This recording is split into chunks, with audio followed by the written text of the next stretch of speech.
You can do Nayania Baria, Nayania Manania, Manania. You can do Nayania Baria, Nayania Manania, Manania. From the New South Wales Aboriginal Land Council, this is the A Cuppa and a Yarn podcast. Hello and welcome to A Cuppa and a Yarn from the New South Wales Aboriginal Land Council. I'm Michelle Aleksandrovics-Lovegrove. This episode features a man widely recognised as one of the most influential Aboriginal musicians in country music. Roger Knox is known as the King of Koori Country and the Black Elvis, and he's a founding father of the annual Aboriginal Cultural Showcase, which runs over a week during the famous Tamworth Country Music Festival each year. The Aboriginal Cultural Showcase is presented by the Tamworth Local Aboriginal Land Council and is proudly sponsored by the New South Wales Aboriginal Land Council. Roger Knox can make you laugh and dance and make you cry, and says his main goals with his music and his life is to uplift and strengthen and touch people's hearts.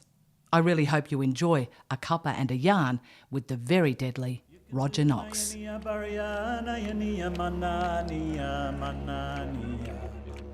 Roger Knox, welcome to A Cuppa and a Yarn. Thanks for being with us. Thanks for having me. You're very serious? Yeah. He's sitting there across the table at me, like looking sort of, very, very low key and calm. Although we are having a cuppa. Yep, we're having a cuppa, and it's early morning. And it's early morning. That's probably why. In Tamworth. So A Cuppa and a Yarn, we're chatting with people in Tamworth at the moment, and I've caught up with Roger Knox, which is just fantastic. Yeah, it's great to be here with you. Yeah. So, as we usually do, who's your mob, Roger? Well, I'm a descendant of the Wayland Creek people of the Gomeroi Nation. So I'm part of the great Kamilaroi Gomeroi mob. But my grandmother, and they were born on Wayland Creek Station, which is part of the northern New South Wales, where my father was born in Old Yarrabah Mission, which is the first Aboriginal settlement in that northwest area of New South Wales. And my grandparents were born just away from that on a station, a Wayland Creek Station. So I'm a descendant of those people from the Wayland Creek mob of the Gomeroi Nation. So yeah, I'm still part of that great nation. Yeah. And where were you born? I was born in Moree, and that's a story in itself, I must tell. So I hear a lot about Moree madness. Well, I don't know about Moree madness, but Moree magnificence. Yeah, well, I grew up in Toomala, which is a little Aboriginal community on the Queensland border, which is 15 miles from a town called Gundawindi, which is in Queensland. At that time, Aboriginal people weren't accepted in that hospital.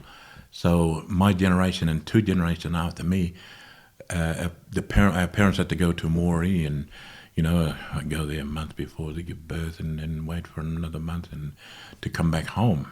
So I grew up in Toomala, but I was born in the old McMaster ward in Moree, where most Aboriginal people were born, and my mum was born at a place called the Old Middle Camp in Moree, which is just across from that same hospital. So and she was taken from there. So it was a part of my heritage, my history, my life in that northwest area.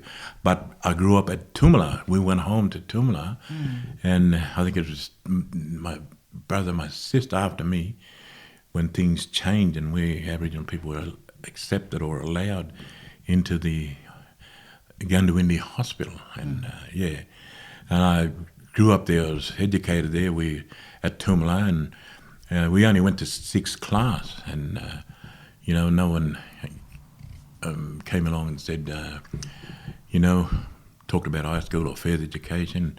When you turned 15, you had to leave school. And nobody come along, and nobody even come up to my father and said, you could be a fireman or you could be a policeman. So he didn't have it within anything that he had to do to say to me and to pass it on to me. So what I had to do is, work just as hard as he did to impress or to further your job expectations. But so education, I believe that I was totally denied in education because that system. I spent 2 years in sixth class because you had to repeat before you turned 15. So I see. Yeah, so we, the education system, which something that we missed out on, and I, to me, I'm a great advocate of education in today with kids and young people, because there's somewhere you could go if you got education. Absolutely. So at that time, what was Toomela like? How big was it? Well, Toomela wasn't a very big place. I reckon there's over 400 or 500 people, but we was a close community, and it was a hard times, sad times, bad times, even sometimes going off mad times. But we got on well. Everybody, got on well. We shared everything, even that life was a struggle because, the work was pretty, wasn't much. And my father used to go away and for weekends at a time and come home. But in between that time, life was hard. We lived on the rivers. We had plenty of fish and we had plenty of fruit and, but they were important times to go and set your line at night and go and check your lines, and before you go to school in the morning, have plenty of fresh fish, johnny cakes, tea, and but no, but they were good times. We had a lot of love and respect for each other, ourselves, and then our elders. It was something that I think that binded us together in them days, because we had our old people there. We'd listen and talk to, and they'd still, do the dances and tell the stories until things got a bit harsh and heavy from the authorities, the manager and all the welfare and that, and they stopped all the old people telling their stories and speaking the language. And because my auntie, spoke the language well, and in those days, if they started talking to each other, they would stop and look around and hold their hand up to their mouths, and because it was forbidden. You can't speak this language. You can't tell these stories. You can't do these dances no more. So that was all taken away, and and that's, I remember them times, and listen to the old people talking, and to have that memory of all that, and you think, wish we could add more time and more listening, more learning, and because that's the best way to learn is to listen. And because my auntie used to say, Biami, the Great Spirit, she said, give us a mouth that closes and ears that don't. And made me think that means something. That means something. So, listen more, speak less. So, and that's what we did in those days. We listened more and spoke less. I was having a chat with a lady from the Banbai Ranges, so from up Gyra way, yesterday, and she basically said the same thing. I think she's probably maybe around the same age as you, but she was a little bit more blunt with it. She said we were seen and not heard, and that there was that too. Yeah, and when we talk about learning, because my great auntie, who I reflect back because I went there when I came out of this accident and was in a wheelchair. I went back. She sort of used all that bush medicine to heal me, and I went from wheelchair to crutches, then to walking stick, and I walked away from there. And when was this? This was 85, 86, because I spent so many years in bed after I come out of hospital, and we went and decided to go back and visit her, and because to me she was my grandmother's sister, and my grandmother, she finished up as a missionary. She ran a church at that time, and my auntie, she spoke the language, and she healed us through bush medicine. She, all hours of the night, she brought children into the world. So she was I looked at her and thinking how much she would have learned. Because when we think about education, we think about, we go to school, we graduate, we go to high school, we go to college, we go to university, we get our degree. We become a doctor, then we stop learning and put everything into practice. But my auntie, she didn't stop learning. So she had, to me, she would have had at least 10 degrees of knowledge. That's my thinking, because she knew all about the stars, she knew all about the human body, she knew about healing, the plants, and to me, that's, she was at least 10 degrees of knowledge. That's how I look at it. Because their learning was never ending. And the same as with how she talked to me about, how she was connected to them old people. Because when she talked to, say, God or behind me, she said she didn't talk direct to him. She talked through the old people, through the plants, the living things, to God, or to, how they believed in them days. So even their spiritual thing was a never-ending thing as well, because, at least some religion come to a point where you stop learning, or you reach to some height, like, I don't know, if you become a Buddhist and you reach the point of nirvana or something, they tell me. So and we're just never ending. So to me, I learned a lot from her, and thinking back and listening, which sort of said to me that I have to continue to learn if I want to become an elder. I got to continue to learn, to continue to listen, continue to, to develop my understanding of everything. So back in Tumala in those early days, so there was you, and how many brothers and sisters? Well, there was 11 of us in my family. Yeah. And my mum, she was part of the stolen generation. She was taken at 8 months of age. And when she came, she was 18 when she came back, and she never told us a lot about it, and, but I've learned so much. But her, it's a very strict upbringing, and I mean, if you did the wrong thing, you get a little tap with a switch, and then you have to go and pick your own switch off the tray and bring it back, and you get. And I mean, I lost my mum some 30, 40 years ago, and I miss her today. I mean, at the time, and if I did something I knew I had to, I did something wrong, so I get home and get expected to get a little tap. Yeah, but I mean, she was a strong woman, and I think about, when I think back at them, her and her parents, and my father and his parents, I think about their struggles. I think about their pain. I think about the odds that they had to overcome.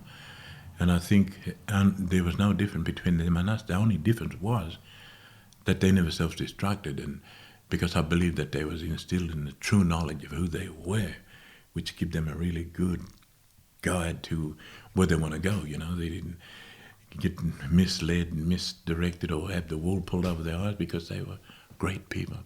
Some of the greatest black people ever walked this earth. I think back on that, which lifts me at times, Absolutely. Yeah. So you grew up there. Grew up in Tumala, yeah. Big family. Where were you in the family? What number? I'm about fourth.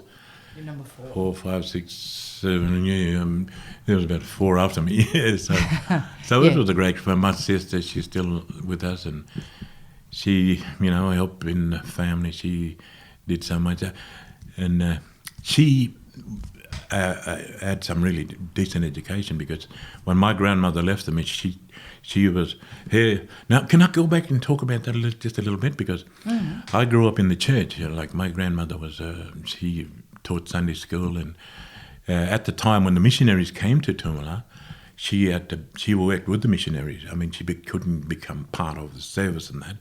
all she had to do was bring the people. Bring people in. When you Yeah. talk about the missionaries, what sort of religion? Well, was it? they were the old AIM, Aboriginal Inland Mission in them days. Okay. Yeah, and they ran the churches and that. And because my grandmother and grandfather, they become part of that. And they would become, involved in the religion. And then he went to war, and he didn't come back from the war. He was a prisoner in Changi somewhere, and he's buried there. And so my grandmother, she took over from the church, but at that point in time, she couldn't become part of that system where she couldn't take part in any of the services. So what she did, she went to Singleton Bible College. She's been about 7 years or so many years there, and she studied theology. What do you call it? Theology? Theology. Yeah, that's the part of the spirit, yeah. Yes. Anyway, and she became a missionary, and she came back and ran the church. And she did a lot of lobbying through the AIM for, Christmas time when kids needed presents and Santa Claus and, a big meal at Christmas time. And she was a part of that. Where she lobbied all the churches for. And she did lobby the government for try and better the conditions there. And she was part of a, great few women there who did that. And I say women because they were strong women in those days. They still are, and, and she left Tumanai. She went to, and I'm getting to the point where my sister Carol, who, and she went to the mission in Koori Mission. She had the church there, and my sister Carol went to Raymond Terrace High School, and that furthered her education. So it's because of my grandmother, she moved, and she went from Koori to the Tweed, Fingal. Okay. And then she went to Warrabenda, Palman, and then she finished up in Darwin at Retta Dixon Home for.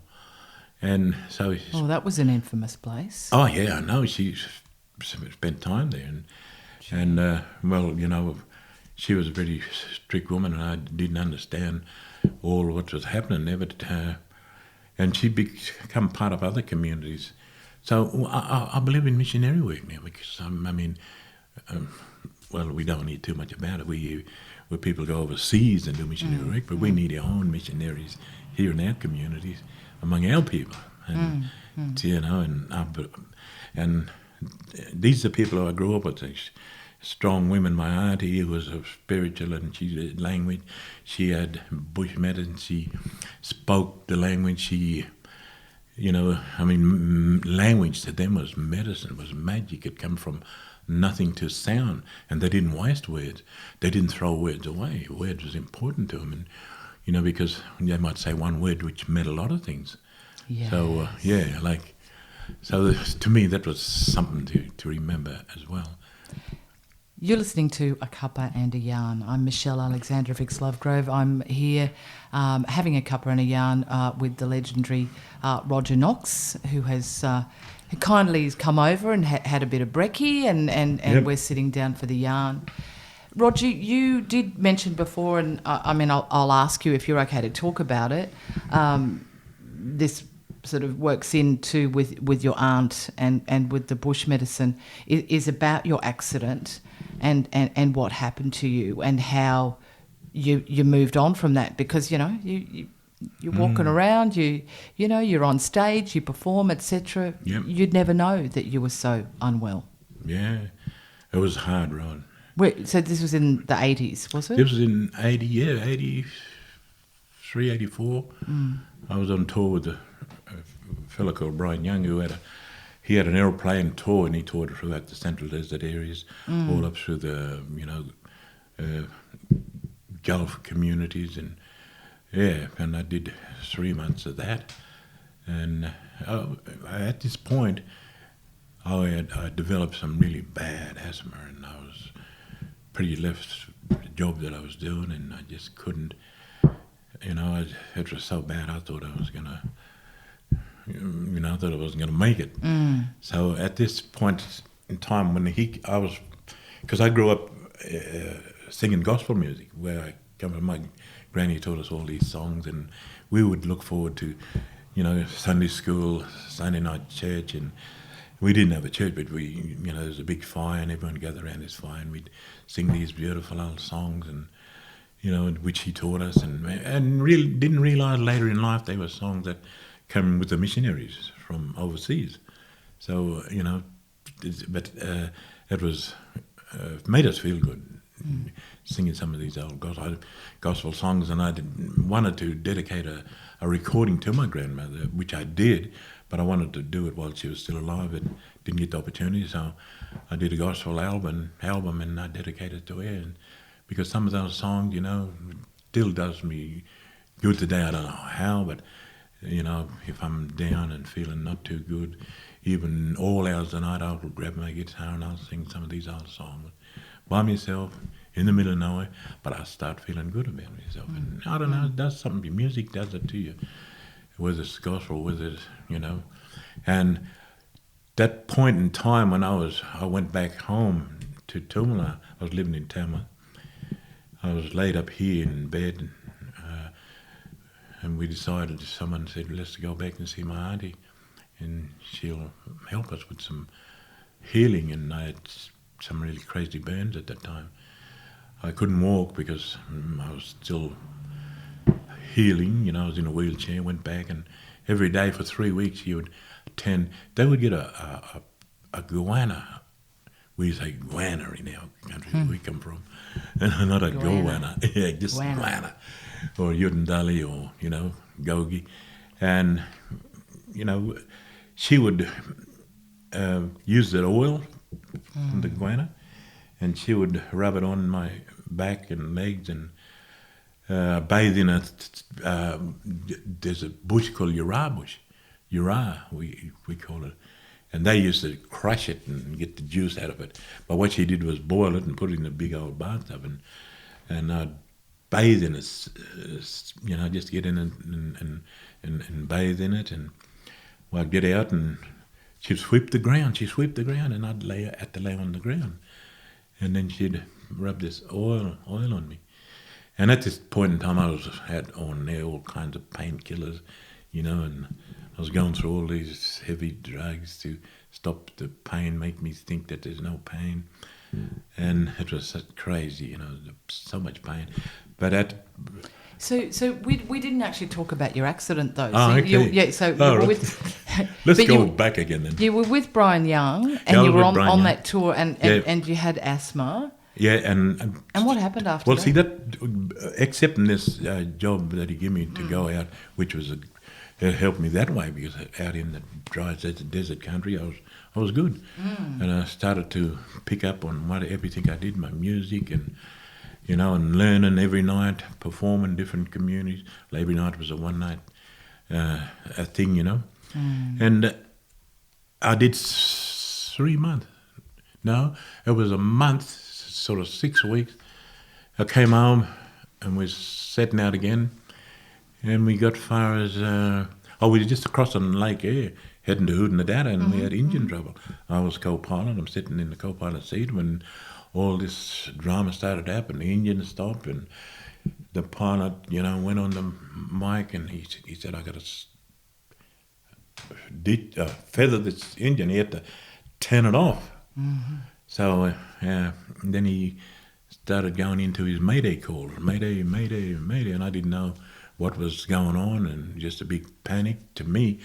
I'm just enjoying the flight, and then he said, we got to go down. We could have made Hoodnadata because it was that far away, but there was a rocky range. We didn't have enough power to get up over that. Yes. And we didn't have enough fuel to get around it. So you had to ditch we had to before ditch the range. That's what he said, we got to ditch it. Yeah. And I didn't know what ditching meant. But when he said we got to come down, and come down with no where to come down, no airports, no. So he said, we'll have to, let's look for some clear place. I'm next to him, and he's panicking. I ain't. I didn't realise what's going to happen until we spotted this track, like a car track, looked like it was used, and so he said, yeah. We come down, it was rough and bumpy, but we got out that one okay. So it was 11 o'clock of the morning, and I waited there all day. to be rescued, and another plane came along. We had to clear the ground, fix up all the holes, and so it could land. And it took some people from the crash site to Unadana, and made about 4 trips. And I was one of the 3 of us. One of 3 others. No, yeah, there was 4 of us with the pilot. 3 other guys, myself. Yeah. Oh, I'm just trying to remember now.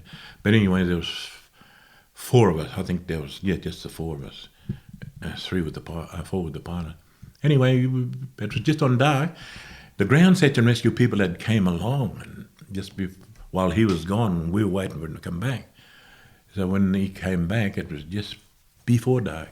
And by the time we landed, put some more equipment in, they had to line their cars up because it was dark at this time, and we took off, and don't know how long we was up there. They seen us come down. So, yeah, it was a fatal crash, the rescue plane. So that's where I, finished up. From 4-hour trip to Unadana in the back of a truck, another 4 hours from there to Adelaide.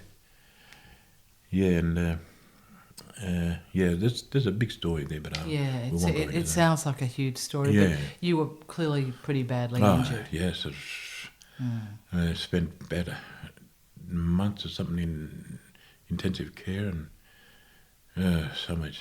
Roger. And couldn't walk, and even it was about so many years, I couldn't do anything, And even today, I still get some uncomfortable pain, but I think it's the music that helped me. Like my grandmother, I was going to go back to that point where I give up the drugs, I give up, all the painkillers, and I went a little bit wamba, a bit crazy in there. We say warangi. Nuttingeri, yeah, so wamba, warangi. Okay, yeah, she's a bit warangi. Anyway, I just, started to see crazy things and go a little bit crazy in there, and I don't know how I overcome that, but I believe in my memory now. Thinking back, I remember that our lady. She's while she was rubbing, all this stuff on me, and she was sort of like chanting, or she go, she's humming, and she'd do that, and I believe what she said or what she did was fix my mind up, because I look back, I'm thinking, hey, I woke up, went through the night without crazy dreams, or without feeling pain in my head, and so I have to put that down to her, fixing my mind up as well. So, and I never took anything after that. No painkillers. I had to put up with it and deal with it myself, And it was hard, but I give her all the credit for giving me back and not going in to have another operation. And the doctor questioned me about it, and he wanted me to tell me the story, what happened. I told him, no, I can't. And he wouldn't believe me anyway.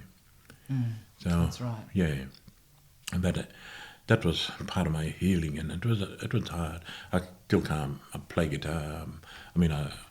I wing through it, but I just it's hard. But I you can't think, and like when you wake up from a nightmare, you wake up from a nightmare, it feels good when you wake up from a nightmare. But going back into a nightmare, going to sleep in a nightmare, it's not the same. Yeah.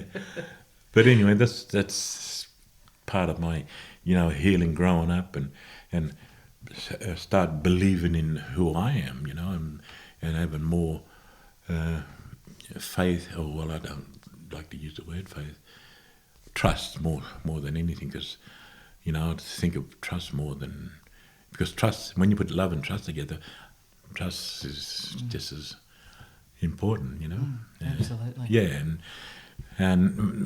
but it's about who I am, like a self-belief, a self-confidence, self-knowledge, self-respect, self-love, and it goes back to believing in yourself, and that's something that I think we all should do.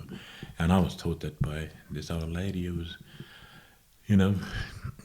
didn't have an education, but I think she had 10 degrees of knowledge, though.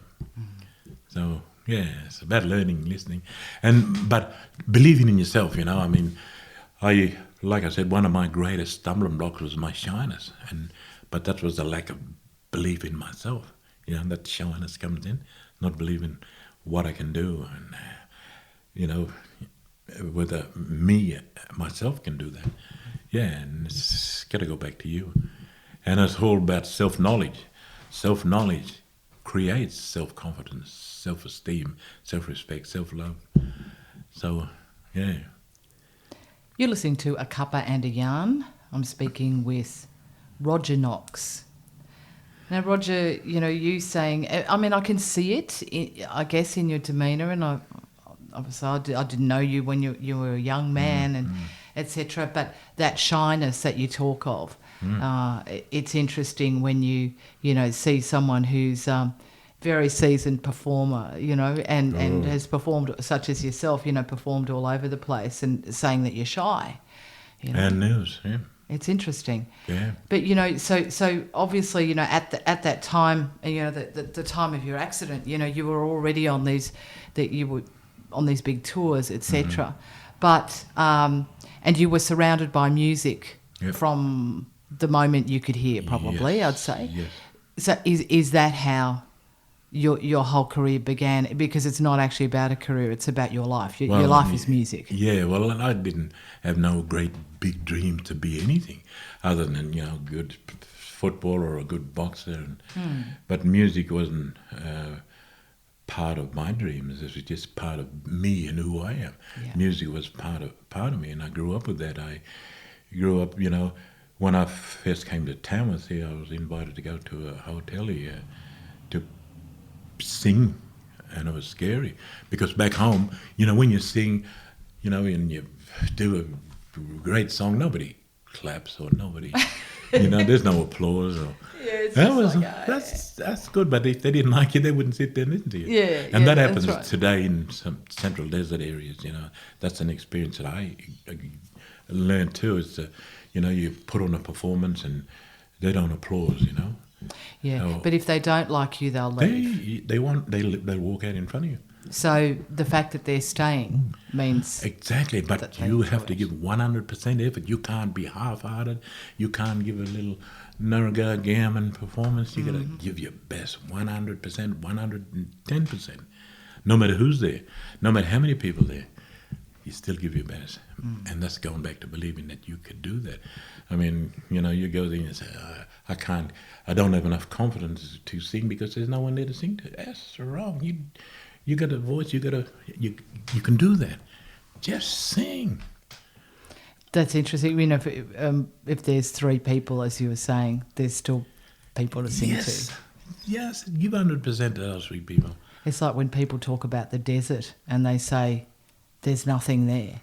I go, no, there's so much there. And that's when people walk along and they see a tree, they see a green thing in front of them.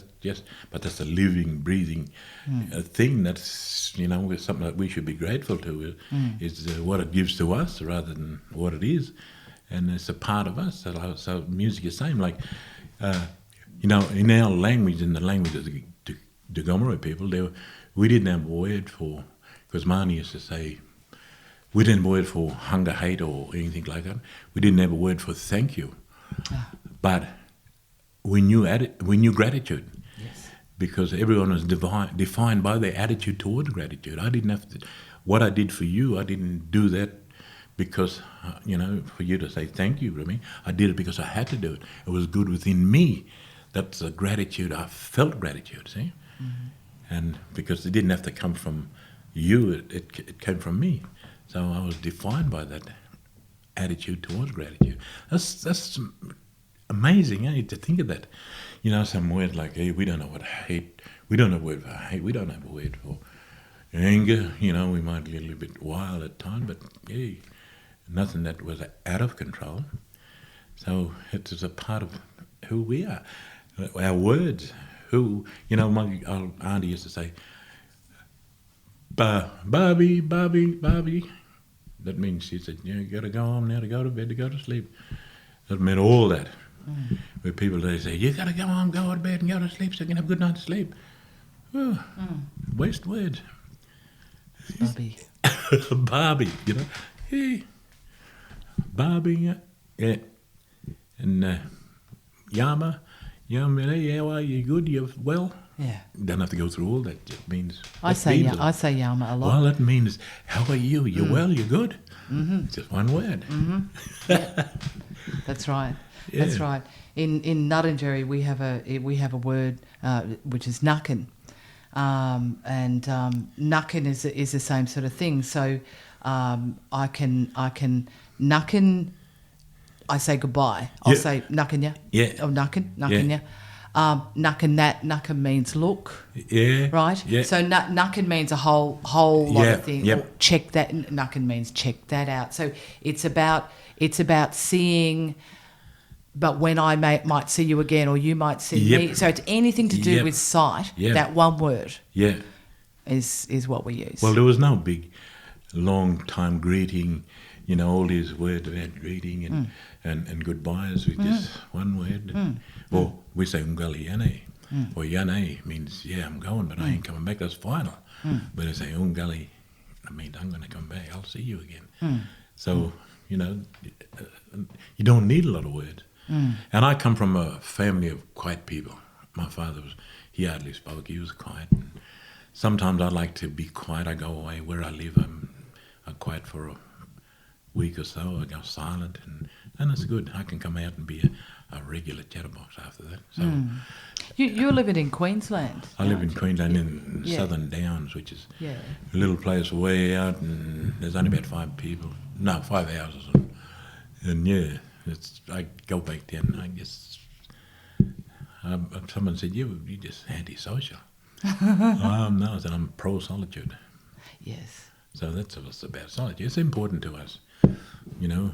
I mean, we can get lost within ourselves. And someone said, because I'm from a long line of family of quiet people, see, you know, and the quietest person has the loudest mind. So yeah, I'm for that. So I mean, I can talk to you, and I can sit here and just watch you and say nothing. I can listen to you, but I need to talk to you.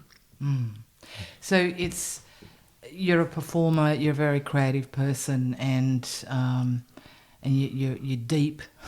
You're a deep human being. So when you talk about the loud mind, it's because there's so much there. So I completely get why you need to live. I completely get it. Why you need to live in a quiet place. Yeah, because I like to go quiet. You know, and I mean, solitude. You could be put away in solitude for a long time, but that's forced to do things.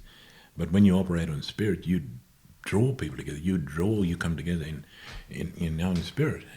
But if you're forced to do things, that's a different matter. And but silence, quietness, and you know, silent and quiet, silent and listen has same letters. Does it? I have to write that Spell it down. out. Okay. Silent and listen. Yeah. All the same letters. Yes, true. Actually, listen has got an N in it. Oh no, silent does too. Hello.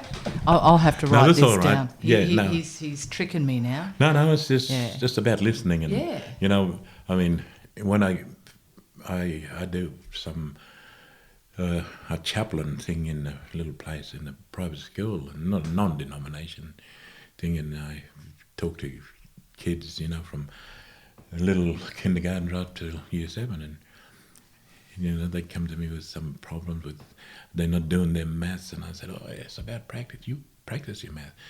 And I tell them, work hard, study hard, save your money. It's about listening. When I get up in the morning, anything I say, anything comes out of my mouth, I ain't going to learn. The only way I'm going to learn is by listening. And that goes back to my ancestors, our old people. They, you know, you sit around and you listen, and if they didn't want you to listen, then you be shunted away. Yeah. So it's important, eh? Yeah. And that's the best way to learn. And listen with intent to understand, not listen with intent to speak. This is a cuppa and a yarn. It's a yarn, yeah. It's a yarn. Yeah. I'm Michelle Aleksandrovics-Lovegrove, and I'm speaking with Roger Knox. And you're absolutely right. And, you know, even in my sort of work over many years, because I've sort of worked as a journalist for decades now, but it is that rule. And it's, you know, when you're listening to somebody, all you do is listen, not think about what you're going to say next. And in journalism, we tend to be skipping ahead so what is the next question I'm going to ask? And so I'm so happy, and I'm also so pleased to have been able to say to you at the start of this podcast, Roger, I don't know what we're going to talk about. Yeah. You know, I don't know what we're going to talk about. I don't know what you was going to ask me either. So let's just go. Yeah. You know, I mean, I was going to, you know, who's your mob, where you're from, and that's our way of starting, and then we'll just see where we go from there. Yeah. And when we talk about listen, I had a great friend, Bobby McLeod, who had a song called, he said, listen to the sounds about me. Yes. Didn't give me any peace, I was sick of all the hurt and all the screaming. Stuck their lane in the gutter, brother. Didn't give me no release, so I stopped and thought about the black man's dreaming. Now I can walk with my head held up high, feeling secure, not living a lie. That's one of my favourite songs, yeah. He was amazing, man. Ah, great. Wasn't man. he? Yes. You know, it was funny, only recently I put in my car, I was with, you know, a couple of kids, a couple of teenagers, and I said, I said to my son, do you remember Uncle Bobby McLeod? Right. And it was, I think, his last CD, Doomaraj. Yeah. And there's a song on there called Fireman. Yeah. Oh, that's a great song. Yeah. And that's a real sort of like, that's got a real bluesy vibe. And he finished up with the fire, you know? Yes. And that sort of resonated quite a bit with the fires that have been racing through the country, particularly New South Wales. I said, no, we need to listen to these words. Yeah. So it was actually about, you know, crises and chaos, and well, it's the way I interpret it. We wait for a situation to get to that point where we've actually got to be a fireman to try and put it out, you know. Yeah. And anyway, it sort of played into, because the fires, you know, the South Coast panic was extreme at that point. Yeah. And I don't know, we were driving somewhere, and I just said, you know, I just changed the CDs. Yes, I've got CDs in my car, everybody. Yes. I've got a CD. I've got a 6 CD player, so I'm going to use it. You know. But Bobby McLeod. He had so many stories to tell me about everything. About, you know, you sit back and think now and listen, and maybe some of those people would listen to Aboriginal ways. There wouldn't be any out of control fires, you know, because they use control fires to control things. Where if the raging out of control fires, they said that only way you can control an out of control fire is with a controlled fire. Yes. I don't know. I'm just. Yes. So the whole cultural burning and etc. I mean, there's been so much interest in it, but I note that, you know, let's hope they can learn something. Yeah. Well, you know, there's interest in it, but is the learning going to happen, and then is the learning going to change into the right sort of action? Oh, we're going to wait till most of the animals had burnt and other forests had burnt, and all the butterflies have broken wings. I don't know. So I note you have played at did you play at a bushfire benefit? Other than 3 within the last 3 days. Yeah, very. And you're heading down to Melbourne. Yeah, for another one. Yeah, yes. So that's. And that's particularly for our native animals, isn't it? Yeah, that's for the. You know, the pictures you see of these burnt koalas. That's sad. So sad, isn't it? And not only see the animal, but the trees, beautiful, living things, you know, which give us our sacred breath. Well, that's their home too. So I've sort of thought of that. I've thought, 1 billion animals they've estimated, and you know it's likely more than that. 1 billion. Yep.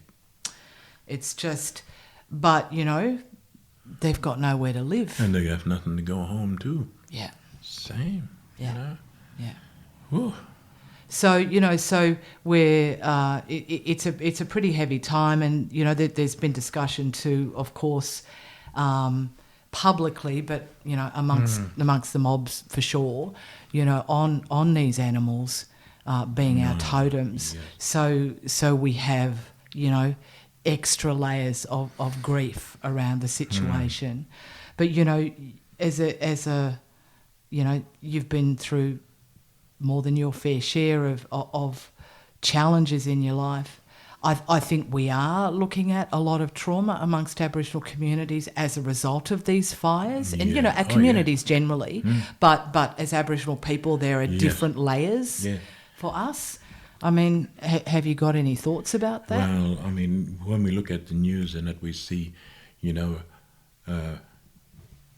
property damage, we hear, lives lost and property damage. But when we look at the animals, we don't see the same thing, but they have their property damage. They have their homes gone. They're lost. They don't have nothing to go home to. So push that aside and concentrate and focus on personal private property. See, private property was nothing about. We don't know private property. We know personal property, but we don't know private property. We are privates without property. Yes. Our culture, we don't know that. We didn't believe that anything could be given away or to anyone or sold to anyone as part of an old tribe, We didn't. So when we look at destruction of property, I mean, you burn those trees down, you burn life from it, that's part of our property as well. It's not materialistic, but it's still our property. Because we know private property, we don't know. We know personal property, not private property, Yeah. So, that's a part of our nature.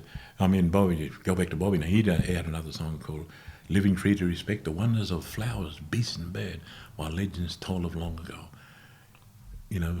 Wayward Dreams, he called it. Can you sing a little bit of it? Listen, I'd like to think of how the black man used to roam this land, being part of nature's self, for them was their garden plan. Living free to respect the wonders of flowers, beasts and birds, while legends told of long ago was always to be heard. While they used to hunt their wild game down with long and practiced skill, enough to live on day by day was all they'd ever kill. Hunger was an unknown word because of not enough to eat.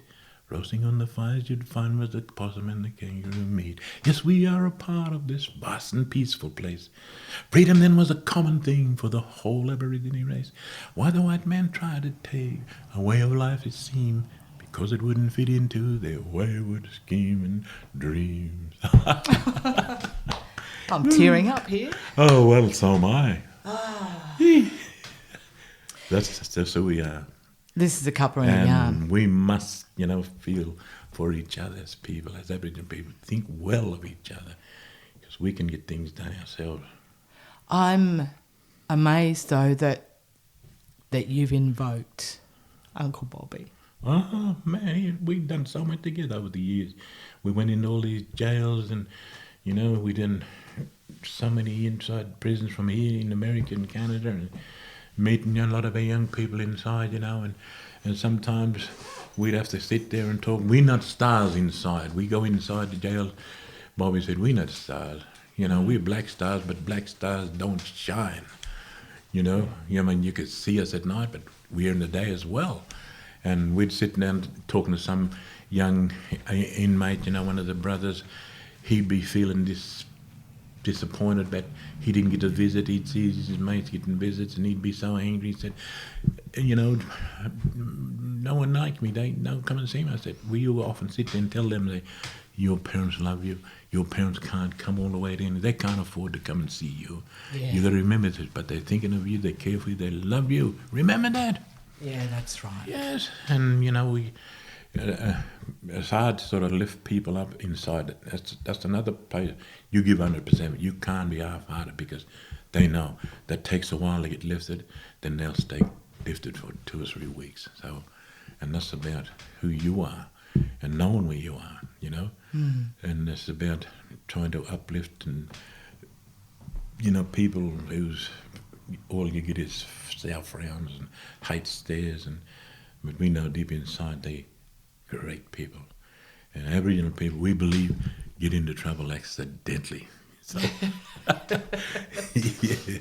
So with your music, then, would you say that's a common thread? Is uplifting people? Yes, especially when we come to a point we feeling so bad. We get angry. Anger is not really good for us. We need to control our anger. We need to direct our anger. We need to remember that anger is one letter word short of danger. Put a D on there and in the beginning of anger, what you got? You got danger. So anger's, we need to control that. We need to direct it. And, remember, if you carrying a double-edged blade sword around by the blade, you hold that anger. So, and that's when I say we get in trouble accidentally, it's because of our anger and because we need to direct it in a better way, direct it to the upkeep and uplift of our people. That's right. Yeah, and we need a power, strength, and unity. We come together in unity. We need to be bind because no matter where we're from, we are bound together as people. We are one. But if we are tied together and we are in line, we're not united. We just standing in line. So it's about us thinking well of each other. And I'm all for, thinking well of people, social, emotional well-being. That's about thinking well about our old people, thinking more, see them, do something for them. Stop and say hello. And Bobby McLeod, a touch of the hand or a thought so dear. Go back to him. That's one of his songs. Yeah. A touch of the hand or a thought so dear. Yeah, absolutely. That's all we need. And that's all part of music. It's all part of healing. And we are healing. Where his medicine is patented. He's got to put a label on it. That's right. That's right. So, we are healing and it is a healing time, I think. Yes. For the country. I think it's a healing time for everybody. And because we're not sort of binded too much with each other, we sort of tend to think that, we can do it ourselves, or think, I'm right, I'm good. If there's something wrong and you can't sort of deal with it, go and talk to some of them old people. Instead of going to the point where you say, I'm hopeless, I'm helpless, I'm worthless. And when you start thinking that way, you're just thinking lower. Where I am what I am, and I always will be. I am somebody. Yes. That's that song, Johnny Huckle. I am what I am. I always will be. Johnny Huckle. Oh, Johnny Huckle, another great man. I've got to check on him. Yeah. Never seen him for so while. many years. Yeah, so he's in Canberra still, but he pops up every so often, and he'll send me a message on Facebook and whatever. But I haven't actually seen him for a while. I hope he's well. Yeah.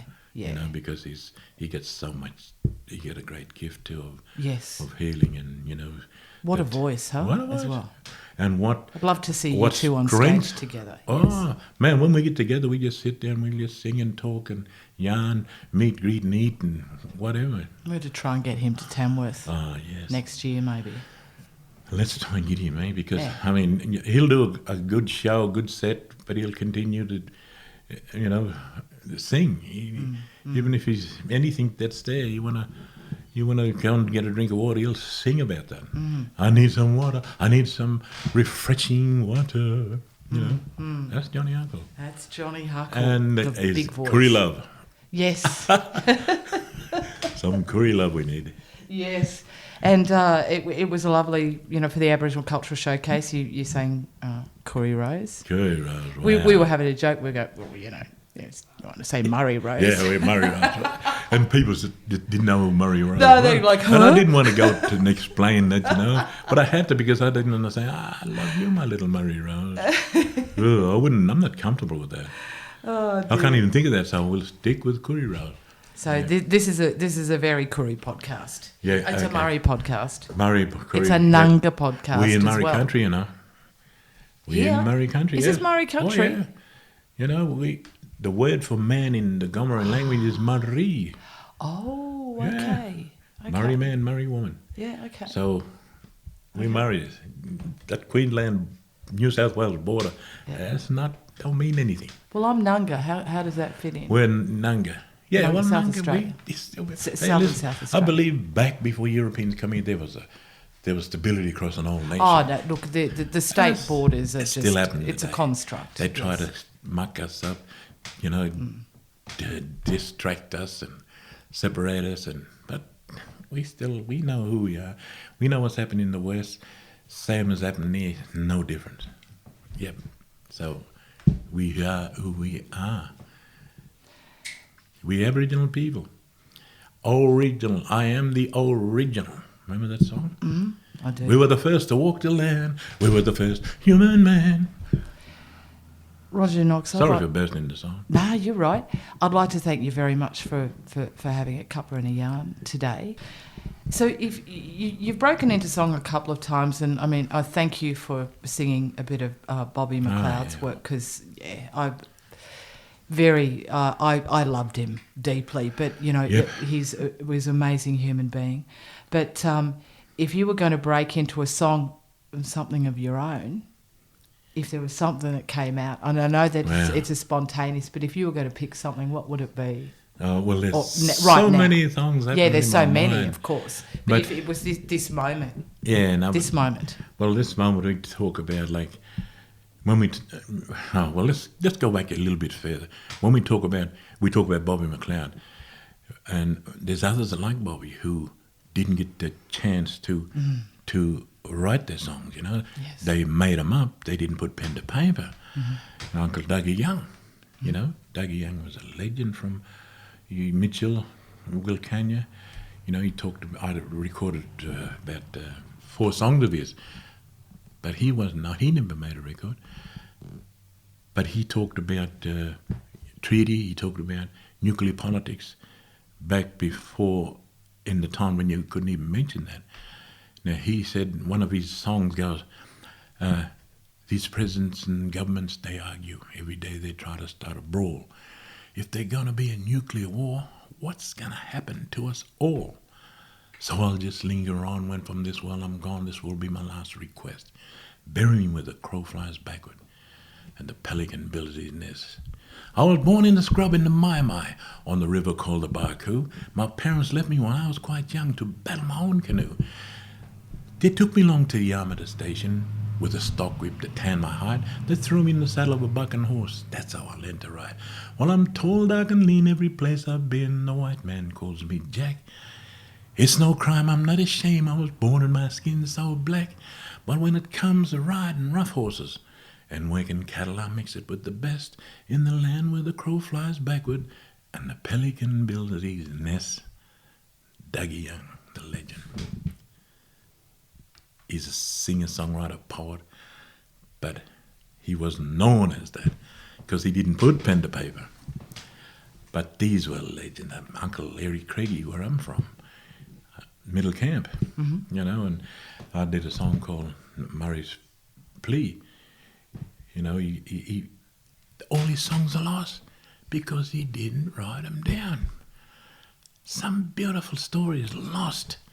So I'm really happy that Bobby got his stuff done. And when I think about Uncle Larry Craig and Dougie Young, how many songs they would have had.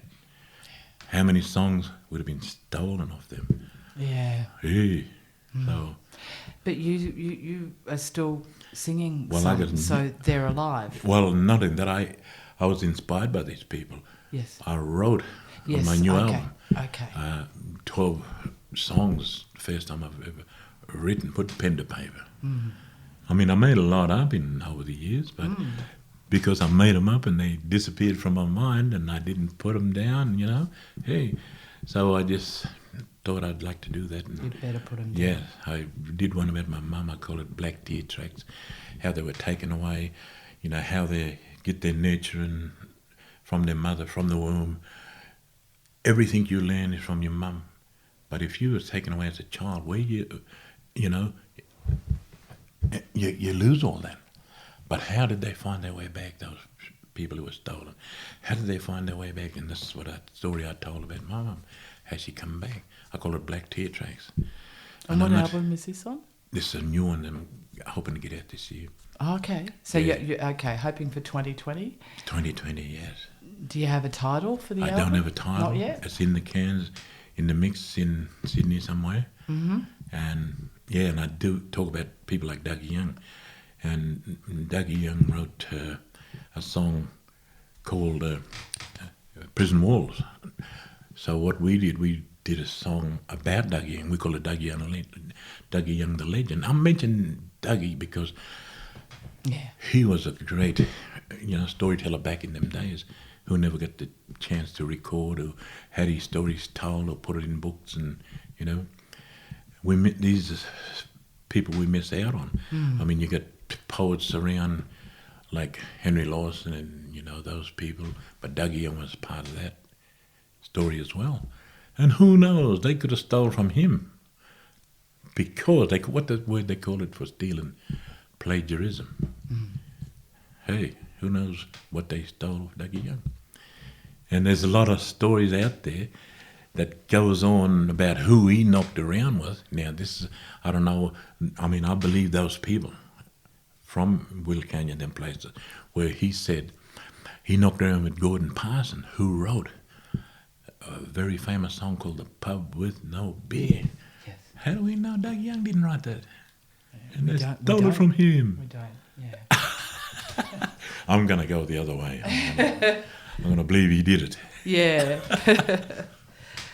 Well, Roger, thank you so much for your time. I really appreciate it, and I know we could happily keep yarning, but Yeah, and I have great gratitude in my heart too for sitting here listening to you and doing what you're doing. So, well, I want to listen. yeah, I want to listen more. I mean, I've spent a lot of my life listening, yeah. No, that's fantastic. Thank you. but I've spent a lot of my life also thinking about the next question I'm going to ask. Yeah. So I'm past that point. I'm at the point now and I'm where... thinking about the next question you're going to ask me. No, but that's all right. No, that's No, good. and I don't know what I'm going to Yeah, ask no, you. you done well. That's great. But that's Oh it. well, you're a journalist anyway, so No, but that's it. But that, as you say, the thing is, mouth closed. I love to talk. I love to yarn, and Yeah. so do you. And there's times when we have to do that, That's right. but there's times when we have to use these as well. They are not ever closed. Yeah. So, any words of wisdom for anybody who's listening? Now, this would be someone in Australia, someone not maybe yes. Aboriginal, maybe non-Indigenous. Yeah, well, I believe in humanity. I believe that we're first and foremost human people, but I believe that we as people need to come together more as loving, caring, sharing, understanding, which is another quote from Bobby McLeod. But to me, we need to sort of be stronger, let's deal with each other and ourselves before we can go and deal with anyone else. Let's uplift ourselves. Then we can go to a point where we can come out here and we can build ourselves up better and be stronger and be prouder and be, louder, I suppose. But first of all, we have to come together, peace, harmony, unity, strength, and, wellness. We have to think well of each other. Think positive. Hang around positive people. Brush aside the negative and be happy, stay happy. Listen to the sound what's happening within your own heart. You got a regular heartbeat. That's regular. If it's become irregular, then you got to check it out. So that's life itself. We're on a regular flow. I mean, there's people around who's tricky and will often tell us to go with the flow. But we must remember dead fish go with the flow. We can swim upstream. An aeroplane have to land into the wind, so if the wind's against you, that's all right. But I'm for the uplift and upkeeping of Aboriginal people. Strength, harmony, peace, understanding and unity. Because I love my people. Thank you, Roger Knox, for having a cuppa and a yarn.